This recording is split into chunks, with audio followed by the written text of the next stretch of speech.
Аты аңызға айналған португалдық жұлдыз Криштиану Роналдудың ұлы қазірдің өзінде біраз жанкүйерлер арасында үлкен танымалдылыққа ие. Оны жасаған әрбір іс-қимылы әлеуметтік желілерде бірден таралып, қызу талқыға алынатыны таңғаларлық нәрсе емес.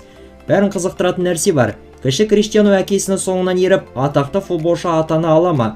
Әкесіне жеткен жетістіктерін қайталай ала ма? Бүгінгі шағын видеода осыған қатысты сөз қозғап талқылайтын боламын. Видео басталмас бұрын қазақ тіліндегі футболға қатысты арнамызды қолдап тіркеліп, видеоға лайк басуларыңызды сұраймын. Ендеше бастадық. Роналдудың ұлы 2010 жылы дүниеге келген. Қазіргі жасы 14-те ғана. Қазіргі сәтте ол әкесі өнер көрсететін Аль-Наср командасының академиясында доп тебеді. Бұл оның алғашқы командасы емес. Осыған дейін ол Манчестер Юнайтед және Ювентус клубтарының балалар командасында доп тепкен.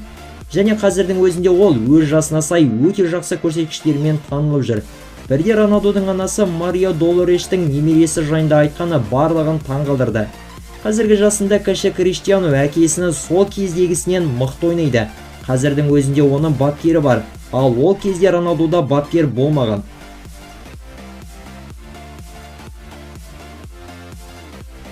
Кіші Криштиану көбінесе тек әкесінің есімімен ғана көпшіліктің арасында қатты танымал, алайда оның болашақ жарқын жұлдыз екендігін көбісі біле бермейді. Жас ойыншы Португалия құрамасындағы алғашқы қадамдарын бастап үлгерген. 2025 жылдың мамыр айында ол Португалияның 15 жасар жасөспірімдер құрамасы сапында халықаралық турнирдің финалында Хорватия қақпасына 2 доп соғып, өз командасына жеңіс алып келді. Осы жақында ғана кіші Криштиану Португалияның 16 жасқа дейінгі жасөспірімдер құрамасы сапында дебютін жасап, Федерация кубогінде топ жарды. Айтып өткенімізде кіші Криштиану үнемі бақылауда. Тіпті оған қазірдің өзінде мадридтік Реал назар аударған.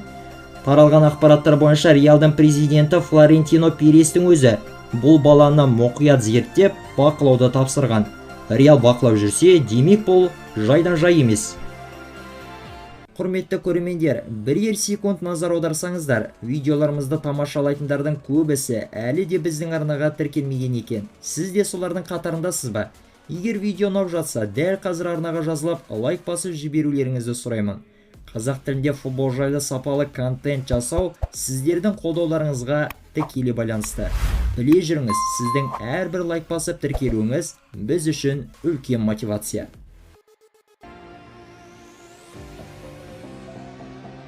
Берген сұхбаттарының бірінде Роналду ұлының өзінен асып түскенін қалайтынын жеткізді. Менің ұлым менен қарағанда үздік болса екен деймін, бірақ бұл өте қиын нәрсе.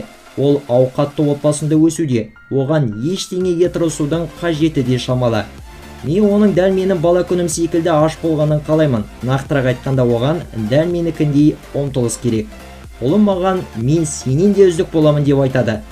Марио Долореште қалыспай өз немересіне молынан сенім артады.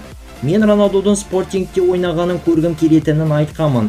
Егер Роналду болмаса, онда немерем спортингте ойнайтын болады. Өйткені ол жақсы ойнайды. Марио Долореш әкесімен салыстырғанда кіші Криштиануға керемет жағдай жасалғанын айтады.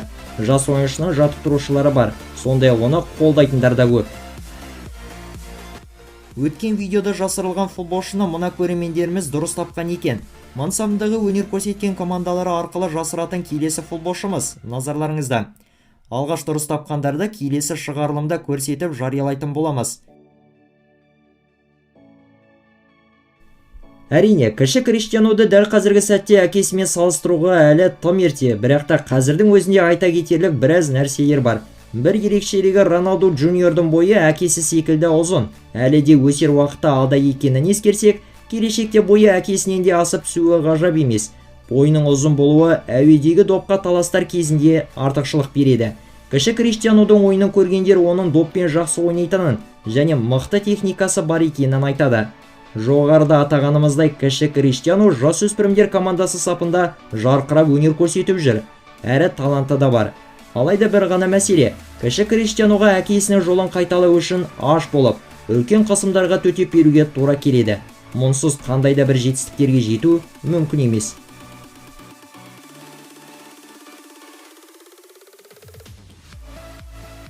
Сонымен достар, қазірдің өзінде Роналдудың ұлына біраз клубтардың, соның арасында Мадридтік Реалдың қызығушылығы бар екенін білдік. Сондай-ақ оның таланты да жоқ емес. Кіші Криштианудың потенциалы жоғары және футболға деген қызығушылығы мен ынтасы бар. Әжесінің айтуынша кіші Криштиану дәл қазіргі жасында әкесінің өзімен жасты болған кезінен қарағанда мықты. Алайда ол көпшілік тарапынан ауатын жоғарғы қысымдарға шыдай алып, өзін дәлелдеп топ футболшы атана ала ма? Оны тек уақыт көрсетеді. Ал сіздер қалай ойлайсыздар? Кіші Криштиану әкесінен оза ала ма? Өз ойларыңызды комментке жаза кетуді ұмытпаңыздар. Осымен бүгінгі шығарылымымыз өз соңына келіп жетті. Егер ұнаған болса лайктарыңызды басуды, сондай-ақ арнаға жазылуды ұмытпаңыздар. Бізде басқа да өте қызықты видеолар жетерлік, көруге кеңес береміз. Келесі кездескенше аман болайық.